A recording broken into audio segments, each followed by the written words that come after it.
at it question. Is Google the singularity? I feel like with all these changes, the internet is that thing that is just like totally sporadic.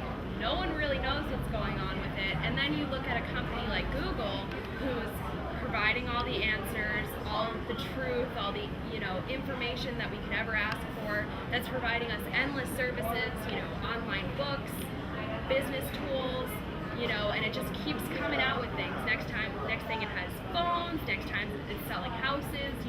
At what point are we actually in the singularity? Several questions are raised by that. Starting back with Google. Google is a good example of an organization, I think, that understands the power of using large amounts of processors and communications, and they understand that they have sort of jumped several conceptual stages. For instance, if you look at the late 20th century, you have companies like IBM and Microsoft. We'll sell a zillion PCs, and a very classical way of looking at getting ahead. And the fundamental thing that I see with Google is very early on they realized the importance of intelligent processing of very large masses of information, and doing it as far as possible, being able to do it automatically. And there's a separate win to being able to, if you can do that, something like that automatically, the fact that you might be able to do it somewhat better with humans is really not relevant, because once you can do it all with the computer, then you can buy and build new computers a whole lot faster than you can buy and build new college graduates. And so you can scale. And I recall a year or two ago there was a fellow who left a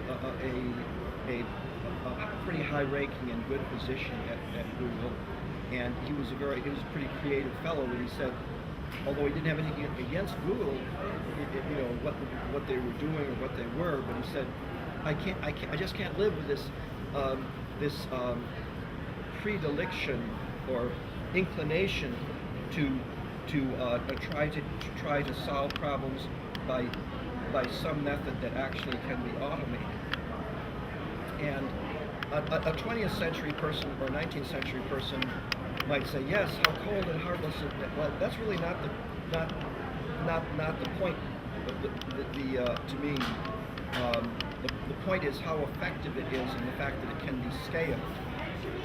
And the humans are still there. The humans are still doing things, but the humans are empowered because at a flick of a switch they can reach out and do things that they couldn't do before.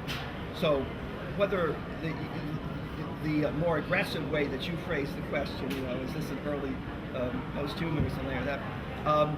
I don't think that is the case. On the other hand, this is an example of people who are taking advantage of these things in a way that does reasonably.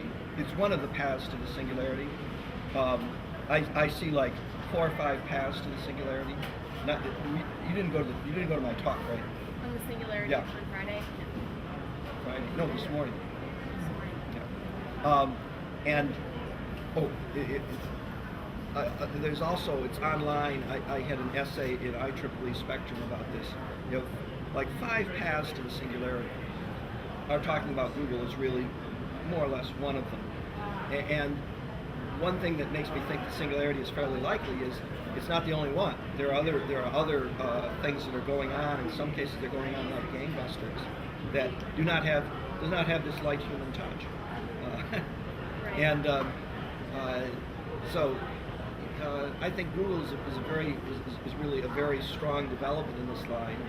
There's an author named George Dyson who had a tour of the Supreme Google HQ, and that is a very, very cool place.